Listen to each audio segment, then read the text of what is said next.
Welcome to Creekside Chats with successful multifamily real estate investors. Dr. Allen chats with successful investors exploring their journey from setback to triumph.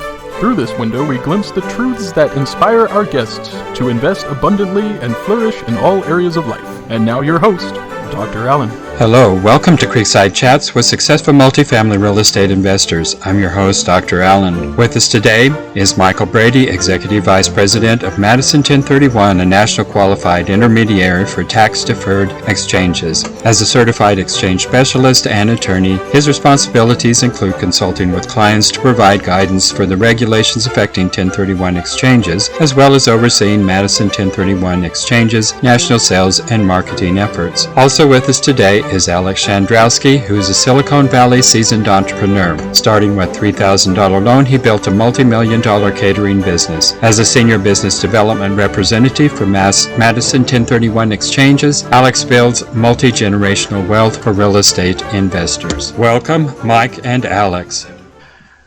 Well, one of the first things I'm curious about is how did a catering entrepreneur come in contact with an attorney? So how did you all get connected here? Well, how did we get connected, Mike? I mean, the simple reason we got connected is that I was living in Silicon Valley for a total of 15 years, but I had the privilege of building a business that I was very proud of, including the customers that we're serving, and also our employees came from second chance employment. So I spent a lot of time in prisons educating about business entrepreneurship as a way to change your life around. So I have fascinating stories about looking at communities who are very different from mine and learning those lessons. And at a certain point, 2 years ago, I had 3 beautiful children and a wife. We're living in Silicon Valley, and I said to myself, it is time for us to go. It is time for us to go. I'm looking at that creek behind you, and I said, well, there's a creek somewhere out there that I have to go to, and that's going to be the Holy Land. Huh? Yeah. Israel. It's going to be Israel. It's come back where my family is from, and I moved. I'm in partnerships with my employees, and I moved to Israel. Mm-hmm. I ran the business remotely for a year, and then this opportunity got introduced to me after I met Mike and Madison, which is a very large company. And I, as a small business owner, I had already understood the value of creating assets and capital, of creating multi-generational wealth, not just one stream of income. And the idea of helping people build that multi-generational wealth was very exciting. Plus, I got to hang out with Mike, and that's already valuable. So Mike, Mike is a man of many skills and paddle boats. Okay. Yeah. So how did you all meet? Yeah. So just my side of the story, as I was a practicing real estate attorney for many years, doing all kinds of corporate and business transactions. I got involved early on doing 1031 exchanges on behalf of clients, but in 2005, got involved in the qualified intermediary industry doing the facilitation of exchanges for clients, where I ran the East Coast for a very large, prominent intermediary company for many years. I joined Madison about 2 years ago to head up national sales and marketing and structuring some of the more complex transactions that we handle. And that's how Alex and I met. Essentially, Alex was in Israel. We have a pretty big base in Israel with a number of employees. We decided we were looking to expand our sales and marketing efforts. And, Alex stood out amongst many candidates. And so, we brought Alex on board, and we've hit the ground running. And, he and I do a lot of these podcasts together. And when before the pandemic, we were doing some live presentations and then consulting with clients kind of nationwide. Well, that's interesting that you have this connection to Israel.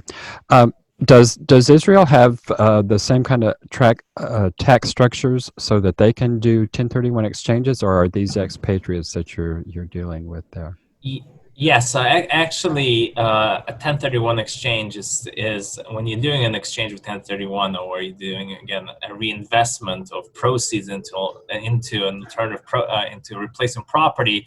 It has to either be inside the states for property inside the states, or outside the states for property outside the states. So theoretically, an individual could do a 1031 exchange within Israel if they're exchanging a foreign property for an Israeli property. But as the current situation, Israeli government does not recognize the 1031 exchange. So really, our operations and some of our sales offices are based in Israel, but our base of operation, all of our clients are U.S. based.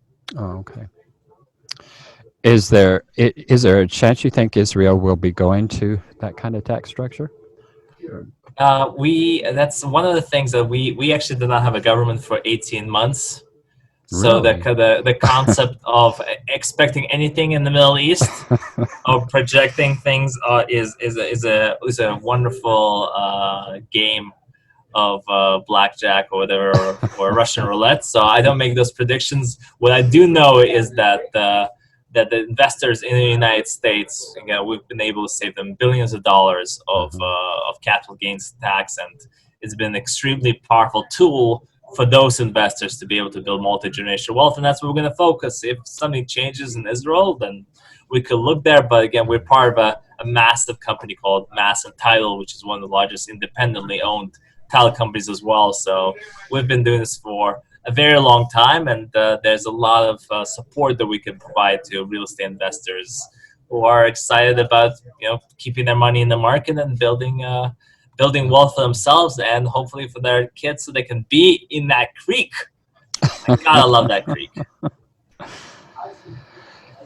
Well, guys, I'd like to know just a little bit more about you as people. So, think back on your childhood and think about a memorable experience, particularly one that you would consider to be a formative experience that has led you to be the men that you are today. Oh, I'm loving this, Mike. Go ahead. Here we go. This is exciting for me. So that's an interesting question, and are lawyers allowed to answer that question? What's that? Are lawyers allowed to answer that question? I just want to know. It's and I've given some reflection to this, as the pandemic has hit. I think that it's caused a lot of people to engage in self-reflection, what's important, values, we hold dear. And I think back to my childhood, and one of the things I always wanted when I was very, very young, what I wanted to grow up to be was a superhero. Right, I was really into superheroes. Loved Superman. Batman. Who was your superhero? The superhero. I was a big fan of Captain America. Oh, okay. With the shield and who's a Shazam, who's a little known, or Captain Marvel was one of those guys who's out there. I like the kind of second tier superheroes who are now come into prominence. But I used to watch this. Saturdays we always had those great cartoons. They had the superheroes.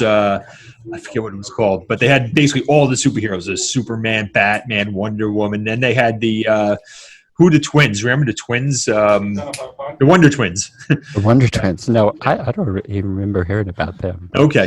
So I was into that, and I kind of carried that on my shoulder. That I always felt this responsibility to help people. Kind of from that.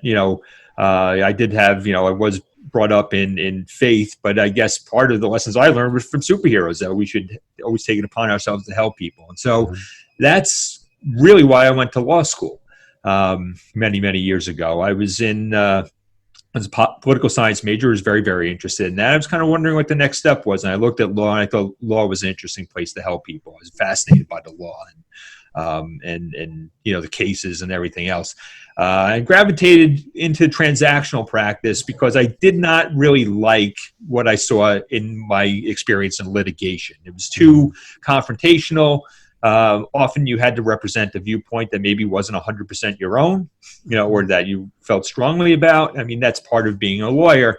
Whereas transactional practice was much more collaborative, and it was helping people get over the finish line and kind of getting past, in many cases, opposition. So not necessarily that you're going to beat somebody, but you're going to collaborate with them and, finish a transaction that's in everybody's mutual interest. And so I guess that was kind of a very, very deep formative experience for me, is kind of carries back to my background in superheroes. Well, that's very interesting. I often wonder, how many little children are out there actually dreaming to grow up to be attorneys? I doubt that there's too many, but I like that correlation between the superhero and actually that transforming into an attorney with the ability to help people. Attorneys have such a bad name. And yet they do such wonderful things. And where would we be, without them?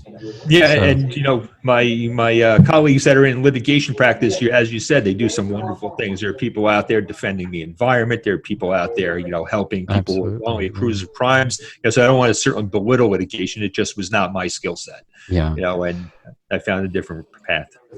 Yeah, I've often wondered about that ethical dilemma that every litigating attorney finds himself in. It's not every case that comes down the pike is not going to be, Sure. something you can support ethically, and yet it's your job to do so. So yeah, absolutely. Yeah. So yeah, well, Alex, tell us about your childhood. Sure. Look, I would say that there's various moments that have shaped some of my perspective.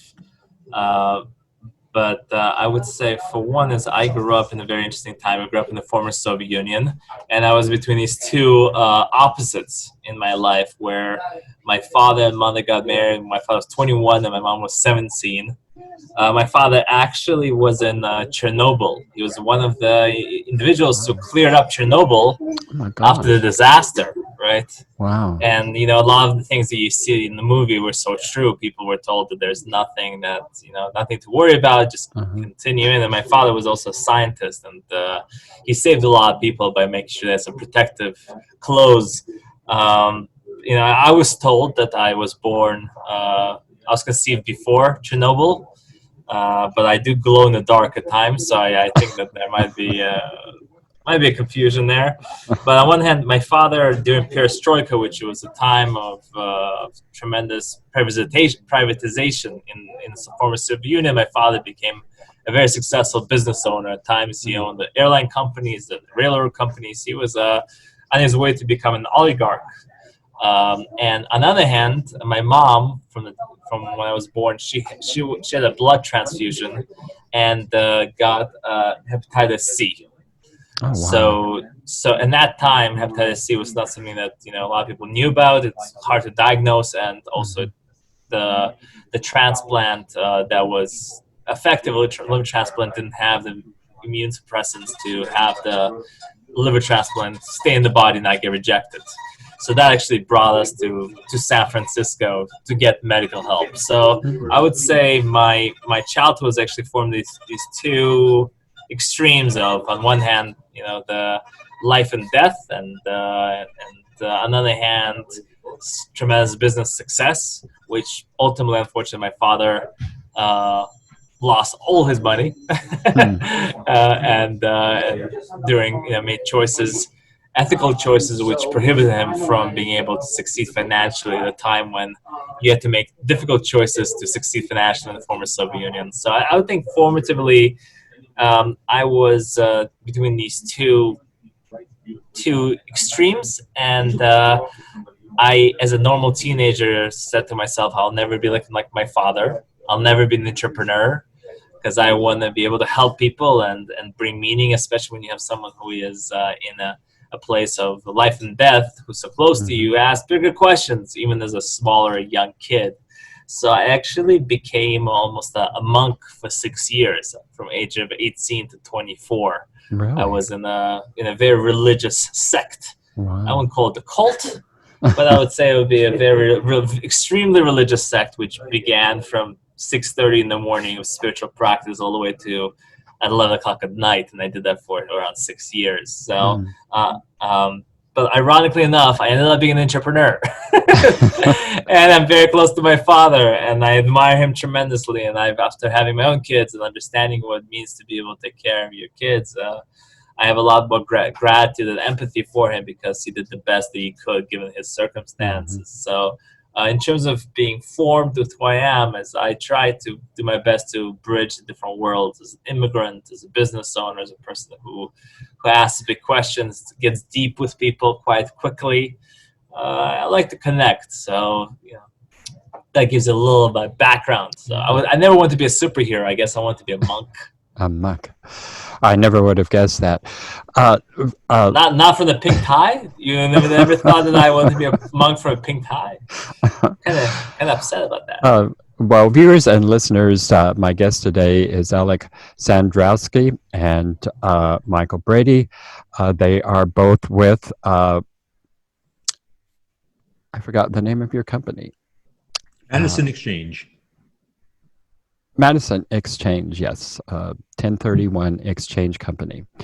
And they are experts at facilitating 1031 exchanges for particularly real estate investors here. Interesting backgrounds, fellows. And so tell me, you've talked and you've touched about it a little bit because both of you have said you've gone into the professions and the work that you've gone into with a higher purpose of actually helping people. So outside of that, where do you find meaning in life? So for me, it's a combination of things. I love the outdoors, so I find great meaning in the environment. I'm always out. I run 6 days a week. I do about 30 to 40 miles a week, and that's kind of my spiritual time. It Wow. sets my mind. It kind of gives me, lets me reflect, give gratitude to what I have. And that's an important ritual for me that I look forward to every day. That, as well as my family, of course. I have 3 boys myself. My kids are older now. I have a almost 27-year-old, a 24-year-old, and a 19-year-old, almost 20. So my boys are older, and so we're in that transition of where we've gone from the parenting relationship to a more almost friendly relationship, which I'm enjoying immensely. And certainly my wife and I enjoy our time with them. At times the 2 of them still live with us, so it does get a little bit confining, and maybe a little bit more space at times would be welcome. But by and large, we all get along well and enjoy our time together. So those are the 2 big factors for me. Then, and I like to help people outside also. I'm active in volunteer efforts. I'm in some groups now where we're trying to help people get through this pandemic. I live in New York. We've been hard hit. There are food shortages. There's housing crises. So I'm involved in a couple of organizations, including one called Cooperation Long Island, that is trying to kind of bring together a bunch of different community groups and organize aid efforts on Long Island. And that I've really taken to heart, and I spend a lot of time on that right now. Impressive. Yes. So Alex, where do you find meaning? I mean, primarily it's Netflix. lots of Tiger King is really important for me. I try Actually, Alan looks like he's in the Ozarks, right? In that that's the Ozarks there. When I go through a hard time, I go straight to the Keeping Up with the Kardashians. I think that's a really important spiritual practice for me to just keep going. I have to tell you, I think a lot of my meaning comes from I enjoy cooking. Right, so I like cooking for guests. I enjoy hosting people. I enjoy having them experience food that's delicious and unique. And there's something really, I think for me, again, going back with my mom, part of our experiences were around going to restaurants and then experiencing amazing food together, and that was very emotionally bonding. So I think that when I have a chance to cook for my kids and sitting down together and having them enjoy that's all my friends, I try to do my best to host parties and cook, and it brings a lot of meaning to me in my life. And I like Mike, I would say I exercise quite regularly, every single day basis, but I do it Beach Body on demand. So I have extremely sculpted men and women just reflect to me how much of a failed human being I am on a daily basis. It's great. Well, I am sure you're a great entertainer. I'd love to be at your parties. Well, folks, the time is short here, and we're just starting to get to know you guys, and it really has been a pleasure.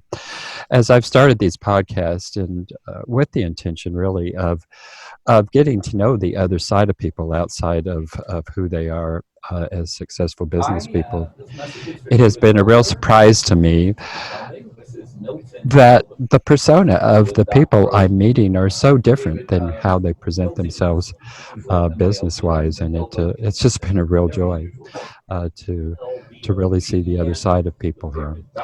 So I appreciate you being on the show here today. I just have one last question. Before we go into that, tell the folks how they can get in touch with you. Yes. Go ahead, Alex. Yeah, I'll just start out is if the best people we can help are again real estate investors who have investor property that has appreciated value and are looking for long-term investment strategy where they can defer capital gains. If you are that person, you have a property, it's investment property, it has appreciated value, and you want to reinvest the money, you need to consider 1031 exchange. So the best way that you can talk to us is, for myself, it's LinkedIn. I'm there all the time. Alex Shandrovsky. M. Brady at Madison1031.com is Mike's email address. Also, you can catch Mike on the trails if you have the right timing. Yep. Mike, anything else to add? Trails are the open water on my paddleboard are really the Yes. best. Oh my gosh. Actually, don't bother me there. It's better that you don't bother me there. Better to look for me on LinkedIn, Michael Brady, or as Alex said, my email is typically the best. I'm real good at getting back to people on the email, so feel free to shoot me a message, even if it's a transaction we're not involved in. I'm happy to chime in and give you my 2 cents. Wonderful, guys. My last question to both of you is, when you come to the end of this journey, what would you like your epitaph to read? Go ahead, Alex, you first. Well, I hope it doesn't say passed away for Corona. That's for sure. That would be a very sad way to go. Yes, it would be. That would be not the way that I thought my life would end. Yeah. I would say that, gosh, that's such a good question. That's such a great question.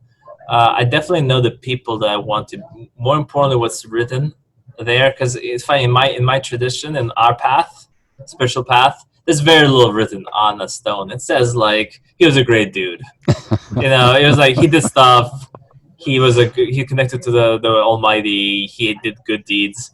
But you should know that in our path, you have, for certain individuals, there's thousands of people who come to their funeral and escort them. So rather than what's written on this tombstone, I'm sure that we could find something on Wikipedia that would be good.